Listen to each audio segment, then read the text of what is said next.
오늘 우리에게 주신 하나님의 말씀은 욥기 13장 20절부터 28절의 말씀입니다. 구약성경 773쪽입니다.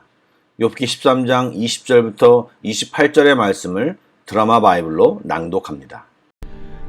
오직 내게 이 두 가지 일을 행하지 마옵소서. 그리하시면 내가 주의 얼굴을 피하여 숨지 아니하오리니 곧 주의 손을 내게 대지 마시오며 주의 위엄으로 나를 두렵게 하지 마실 것이니이다.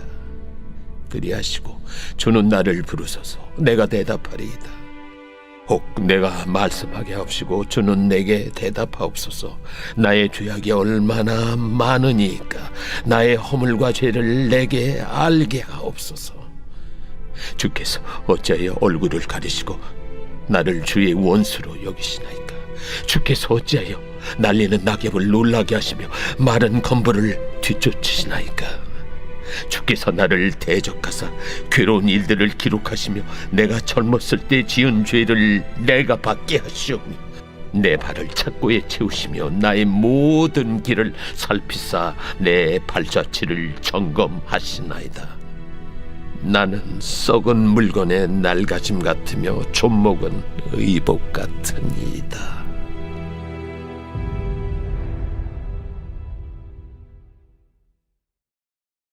샬롬, 좋은 아침입니다. 이 자리에 함께 하신 모든 분들을 주님의 이름으로 사랑하고 축복합니다. 잠시 기도하고 말씀을 나누겠습니다. 은혜의 주님, 오늘도 주님을 기대합니다. 피곤하고 조용한 이 아침에 주님의 말씀이 우리를 온전히 붙들기를 소망합니다. 말씀으로 깨닫게 하시고 기도할 때 가슴 벅찬 은혜가 있기를 소망합니다. 이 시간도 우리의 마음을 빼앗는 모든 사단의 역사를 주님의 이름으로 대적하며 염려, 불안, 잡생각, 졸음, 미움들은 떠나가고 우리 안에 내주하시는 성령님의 인도하심이 처음 이 시간부터 끝까지 함께하여 주옵소서. 주님만 집중하게 하옵소서. 예수님의 이름으로 기도드리옵나이다. 아멘. 욥은 친구들에게 이제 너희들과 이야기하지 않고 자신의 생명을 걸고 하나님께 나아가 자신의 무죄를 주장할 것이라고 13장 앞부분에서 욥이 말했습니다.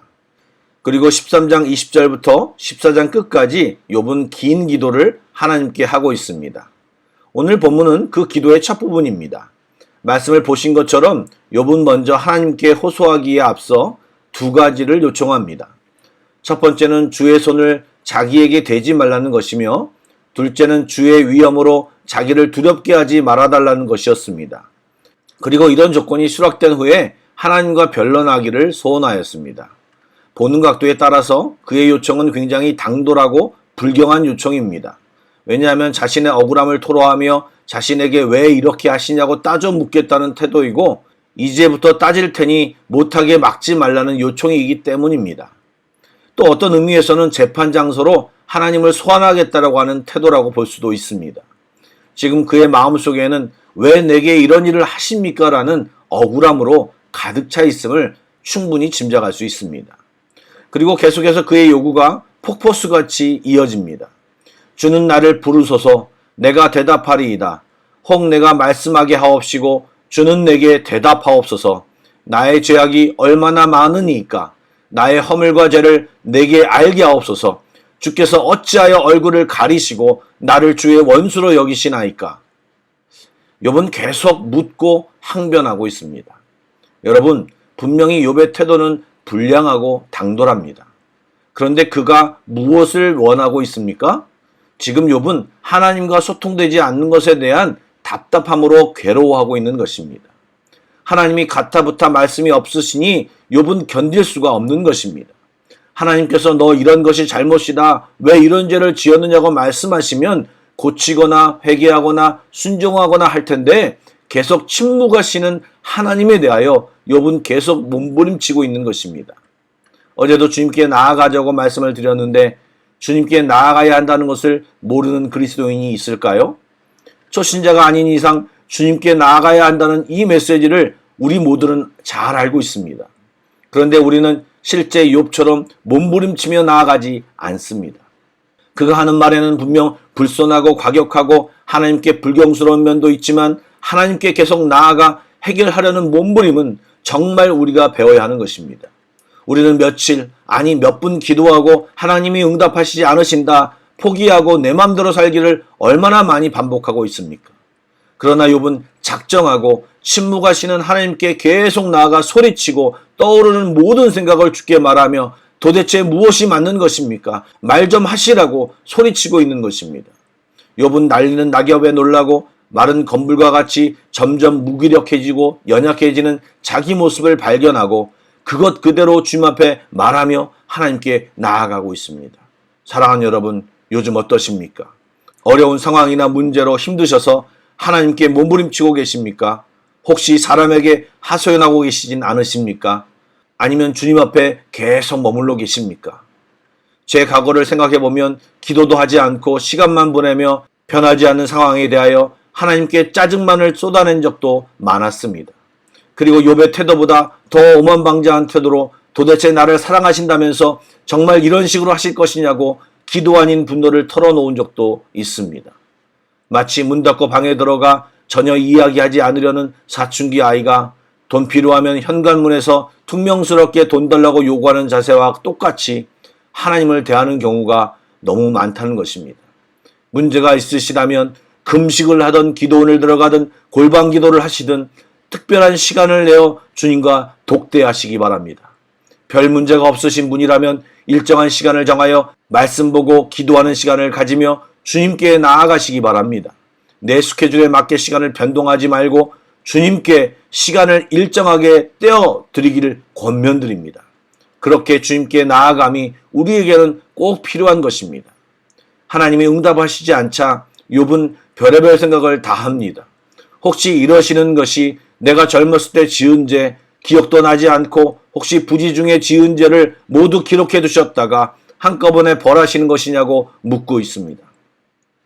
욥은 하나님이 자신을 계속 감시하다가 죄가 있으면 지체 없이 벌하시려고 준비하고 계신다고 말하며 이것이 너무 가혹한 처사가 아니냐고 항변합니다. 이미 낡은 물건, 좀먹은 옷처럼 되어버린 자신에게 이런 징벌을 가하시는 것이 심하지 않냐고 탄식합니다. 여러분, 지금 욥은 하나님이 허락하신 특별한 상황 속에서 하나님의 마음을 모르기 때문에 이런 기도까지 하고 있습니다. 현 시대에서 이런 특별한 상황 속에 있는 사람은 극소수일 것입니다. 그런데 그런 극소수의 사람일지라도 하나님이 우리에게 그런 절망적인 상황을 허락하셨다면 거기에는 하나님의 분명한 목적이 있습니다.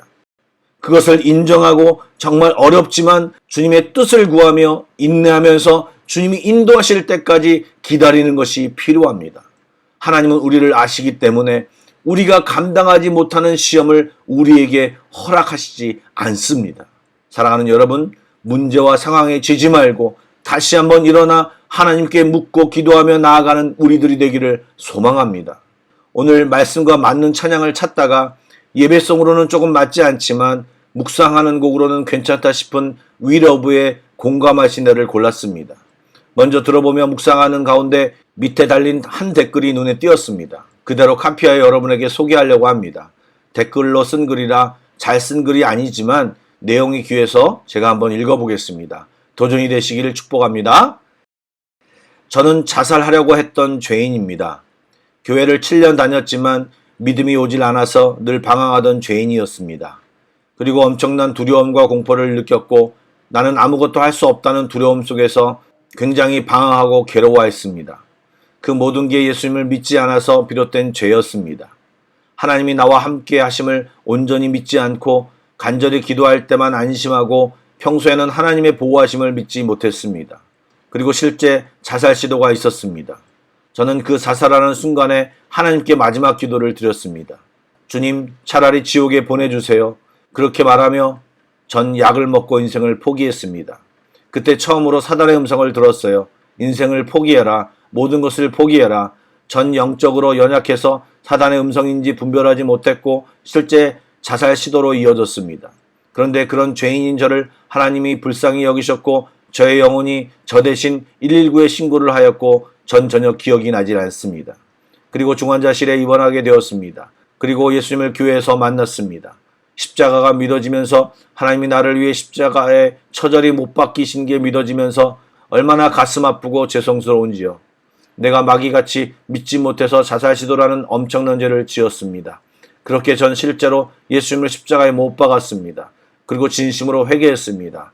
집에 있는 하드디스크에 다운받은 세상적인 미디어, 음악, 영화, 게임 이 모든 것을 배설물로 여기고 2테라가 넘는 자료를 기쁜 마음으로 삭제하게 되었습니다. 그리고 교회에 가는 저의 태도도 달라졌어요.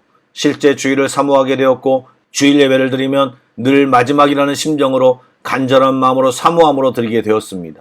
그리고 가족들과의 관계도 조금씩 좋아지게 되었어요. 늘 술 마시고 괴로워했던 저희 형, 늘 허전함으로 술을 드셨던 저희 누나도 간절한 저와 어머니의 기도로 조금씩 복음을 받아들이게 되었습니다.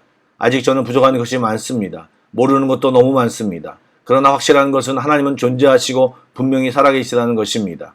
아무리 어려운 환경, 고난이라도 절대 인생을 포기하지 마세요.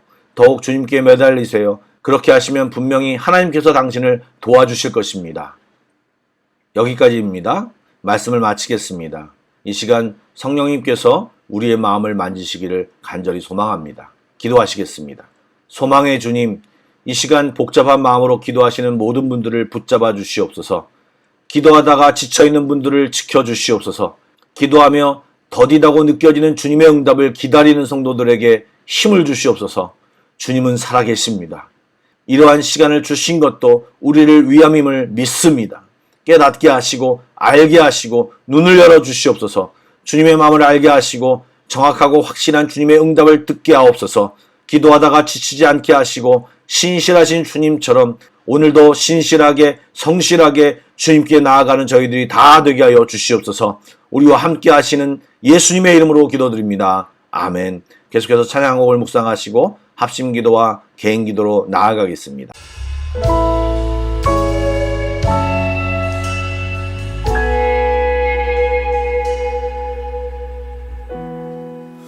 혼자서만 세상을 사는 듯이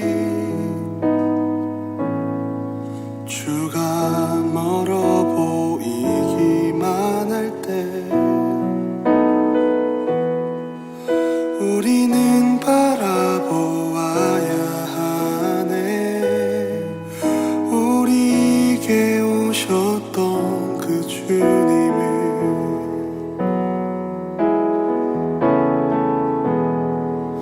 혼자서만 세상을 사는 듯이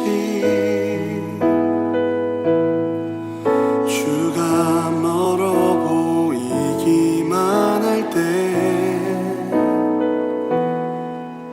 우리는 바라보아야 하네. 우리에게 오셨던 그 주님을 주님이 우리의 아픈 마음을 아시네.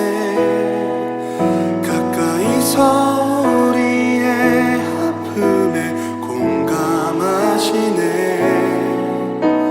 우리 가운데 찾아오셨던 그 주님이 우리의 모든 상황에 공감하시네.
혼자서만 세상을 사는 듯이 주가 멀어 보이기만 할 때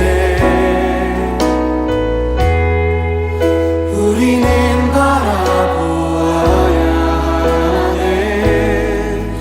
우리에게 오셨던 그 주님을 주님이 우리의 아픈 마음을 아시네. 가까이서 우리의 아픔을 공감하시네.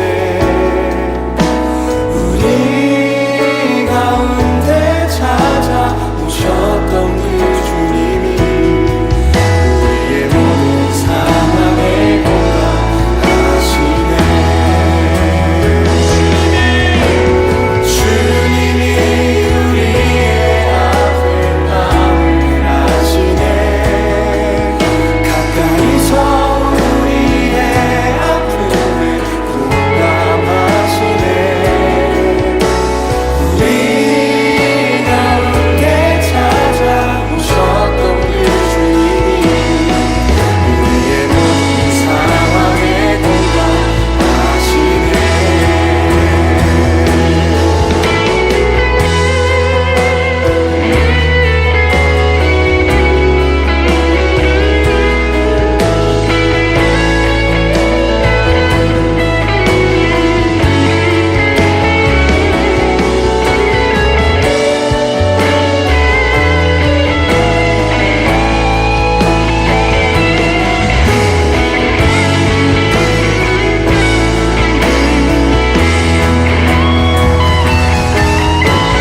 주님이 우리의 아픈 마음을 아시네. 가까이서 우리의 아픔을 공감하시네. 우리 가운데 찾아오셨던 그 주님이 우리의 모든 상황에 공감하시네.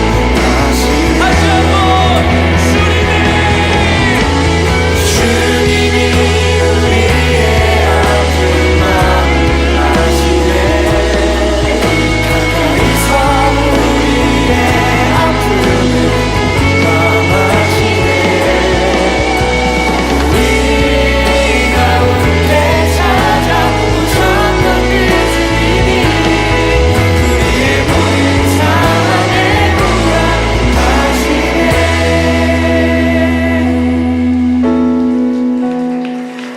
혼자서만 세상을 사는 듯이 주가 멀어 보이기만 할 때 우리는 바라보아야 하네. 우리에게 오셨던 그 주